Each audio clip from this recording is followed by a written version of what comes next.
Good evening and welcome to this edition of The List on UWB TV. I'm Ryan Hoke alongside Colin Reynolds. For the next few minutes, we'll present our top 5 sports stories of the week and discuss why they made the top 5. Did your top 5 make our list? Let's find out. Number 5, the NBA Rookie of the Year is heating up.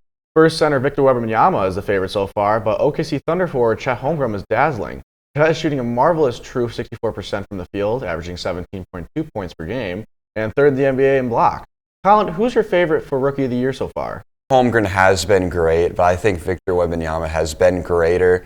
Yeah, I know Chet has been efficient, 64% from the field, but you look at Victor Wembanyama, he's averaging 21, 10, and leading the league in blocks. I mean, those are numbers that a lot of guys don't ever hit in their entire career, and he's doing it as a rookie on a minutes restriction. He's not even playing 30 minutes a game, putting up these numbers on a terrible team. And I don't think, I know Chet has the better team, but I don't think that really matters for the Rookie of the Year race. I mean, if you're a really good rookie, you're going to be on a bad team because it means you were drafted with a high pick. So I think this is going to be a runaway Rookie of the Year win for Victor Wembanyama. I agree. I think that Victor honestly looks to be the most poised player out there. Chet is also has a team around him that is very young and very talented as well. He's not the first option on that team, and Victor is. I have to ask you, though, Victor right now is looking very scary when it comes to turnovers, though. Do you think that this is just a fact of a player trying to play the game and win for his team, or do you think that this is a concern for the Spurs going forward? Yeah, I think it's a little bit of both. I think it's growing pains, switching to a whole new league with just more fierce competition, and just playing on a team with not a lot of experience or not a lot of good guys. It'll take time to get this team to gel.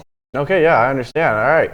Let's move on to the next story. At number 4 on Sunday, March 10th, South Carolina women's basketball team won the SEC Tournament Championship and capped their undefeated regular season. But moments before the game ended, LSU's Flau'jae Johnson bumped a Gamecock player, and South Carolina center Camila Cardoso was not having it. Cardoso shoves Johnson to the floor and benches clear. Cardoso and 3 of her teammates, along with 2 from LSU, were ejected. Cardoso was reportedly suspended from the opening round of the NCAA tournament. Colin, was the NCAA game suspension necessary? I think the ejection or the suspension was necessary, yes, but do I understand why Cardoso did what she did? Also, yes. It's an SEC championship game. Tempers are high. This is the most important moment of a lot of these young ladies' lives. And you see your teammate get pushed. You think that you're a family. Your team, you treat your teammates like sisters, and you see one of them get shoved, you're not going to do nothing about it. And that's championship DNA. You got to defend your teammates. So she went and she shoved her back. I absolutely understand what she did. And as to Dawn Staley's comments, she was basically saying that it's a part of the game. It's not excusable, but it's understandable given the circumstances. And just absolute class from Dawn Staley. And as to the suspension, it's going to be a 1 versus 16 matchup for South Carolina, so it won't really matter. But I understand both sides of this, Ryan. Yeah, I absolutely think that when it comes to the fact of the game, it's the heat in the moment. It ends up happening that way. It's championship basketball at the end of the day, and these are 2 top teams going at it. You expect this to happen. Let's move on to the third story. At number 3, NFL free agency officially kicked off today, March 13th. But on Monday, when free agents were able to start talking to teams, it was like a hot stove of movement around the league. To kick it off Monday morning, Russ to Pittsburgh, Saquon to Philly, Josh Jacobs to Green Bay, and even Cousins to Atlanta were those the name. What in the world is going on in the NFL right now, Colin? Today is officially day 1. What's next? And what are you thinking about Aaron Jones going to the Vikings? When it comes to the Packers, I'm kind of feeling sick to my stomach right now, and I know a lot of Packers fans are, is Aaron Jones is now a Minnesota Viking, which is something you never thought you would have to say. But the Packers got younger at the running back position. We get a guy who led the league in rushing yards in 2022 and is only 27 years old. And as well as on defense, let go of Darnell Savage for an upgrade in Xavier McKinney. So I'm liking the moves that the Packers making, even if they might be a little gut-wrenching as a true Packers fan. Yeah, I think that it was a good move, or I don't know about a good move. I feel like focusing on the running backs was kind of an odd move, honestly, there. But getting Josh Jacobs, I mean, I wonder if we're going to see some sort of a replacement there in production and maybe even improvement. But I think along the league, too, it's just been a lot of mixed bags when it comes to signings. I mean, Saquon going to the Eagles, I never thought that was going to happen. That's got to be a straight-up dagger to the heart to all Giants fans out there. I apologize to all Giants fans. Kirk Cousins going to Atlanta as well is one that really interests me. Do you think that Atlanta getting a veteran quarterback like Kirk Cousins is needed? I think it's going to help them out a lot, and I think coming off that Achilles injury, his production is a question mark, but he can maybe play that veteran leadership role for a guy like Desmond Ridder. So with also he has weapons like Kyle Pitts. So I think this offense can be much improved, and we'll see what Kirk Cousins can do after coming off that injury in Atlanta. All right, awesome.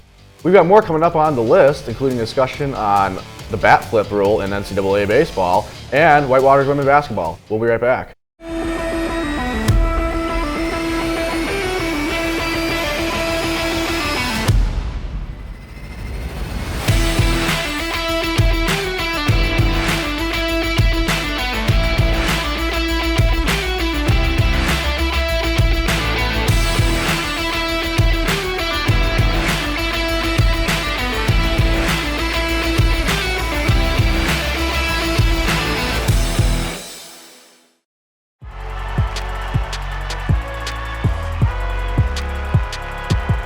Number 32, Kyle Hornsby. Inside the 30. Touchdown. Michaela Burgess. An incredible finish by Hall. The NCAA and its member schools offer nearly 500,000 college athletes a path to go pro in something other than sports. Learn more at ncaa.org.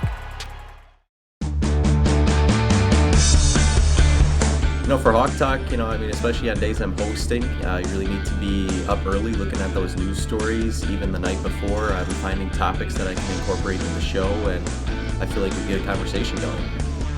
Once you get the opportunity to do that with other people who appreciate it the same level as you do, it makes it that much more enjoyable. For everything sports, tune in Monday through Thursday at 91.7 The Edge or watch us on UWW-TV. Here at UW Whitewater Intramural Sports, we have a motto: a sport for everyone and everyone in a sport. Come on!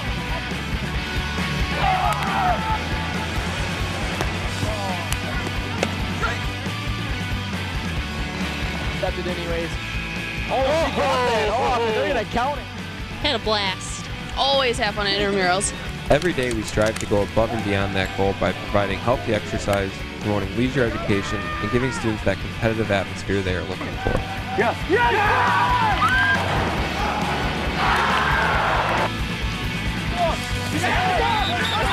It's exciting. Brings me back to those high school days with Friday Night Lights. With our 25 different intramural sports offered, we guarantee that we have a sport for you. Go to our website and find your sport today.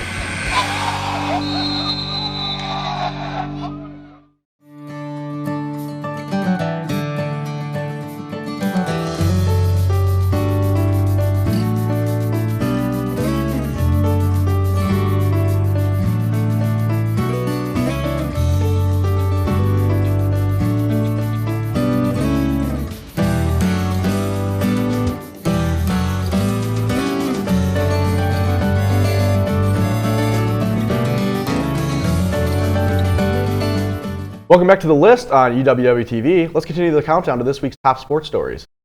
At number 2, the NCAA are banning bat flipping and props from celebrations in college baseball. Teams are no longer allowed to bat flip, and if towards the opponent, you could be ejected. Colin, has the NCAA just become way too strict in not letting the kids play? Social media has thrived from it lately, and now a ban is in place to take away the excitement from content. What do you think they should do about this? Do you think it should stay in the game? Is this tradition after all? Yeah, Ron, I think it is too strict. I mean, if you hit a home run, you have the right to flip the bat. If you don't want the bat being flipped against you, then don't pitch a home run.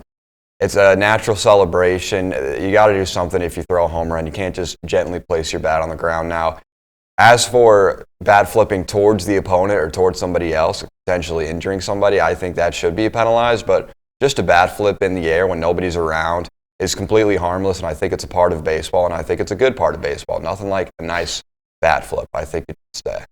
It reminds me a lot of like the discussion right now about court storming when it comes to basketball. It's kind of almost has that same type of cachet to it, where it's just more of a thing that is tradition for the sport. I feel like in baseball, whenever you do something like, hit a home run, of course, you have to bat flip. It's just kind of one of those unwritten rules of the game. I think it really doesn't matter as well whether you're throwing your bat, because let's be honest here, if you're going to hit a double, single, or triple, you're going to be throwing that thing anywhere no matter what. So I think in this case, bat flipping should be one of those things that has to stay. Obviously, if you're doing it, towards an opponent, or if you're, trying to injure someone, of course, that should literally be taken out of the game, of course. But I think when it comes to the tradition itself, it needs to stay, honestly. But with that being said, let's transition to our number one story of the week. At our number one spot of this week, the UW Whitewater women's basketball team comes to an end in heartbreaking fashion in the sectional title game in the Elite Eight on Saturday, March 9th. Undefeated defending champion Transylvania wins it in Catchell 62-48 to advance to the second straight Final Four appearance and remain undefeated at 31-0. The Warhawks held a narrow lead at halftime, up 1, and in the second half it was all Transylvania. Colin, what went wrong after the break? Did they just meet their match? Yeah, and this Transylvania team, when they came into Whitewater, you could see why they haven't lost a game since 2022. Just a well-oiled machine on offense and defense. Our defense was able to keep them from scoring too many points, but our offense just looked out of sorts. Casey Corallo, I believe, was 3 for 8 from the field. She hit a streak where she had 2 threes in a row, and it looked like she was getting her rhythm back. But then she didn't do anything the rest of the game, and it was hard for Aaliyah Grundall with no spacing on the court. Transylvania was just playing suffocating defense in the second half that, despite that 1-point lead Whitewater had it at halftime, just Whitewater wasn't able to score the ball. And they didn't play terrible defense, but those points that Transylvania were able to score in the second half were going unanswered and just building up a lead progressively until it ended up being a 15 or 16 lead late in the fourth. And just like that, the game was over. Mm-hmm. I mean, just not our game to begin. Well, it's actually not our game to beginning of half, I guess I'd say. I mean, it seems like we were just there the whole time, and then after half, it just ends up breaking down. But I guess going forward as well, we're losing huge players out of Grandal. We're losing our Michael Jordan. Next year, we have quite a few juniors who are going to be seniors. So let's hope that we can rebuild when it comes to recruiting, and we'll be back before we know it. And that will do it for this edition of The List. We'll be back next week to talk up the latest sports headlines. Colin Reynolds and the members of UWW TV. I'm Ryan Hoke. See you then.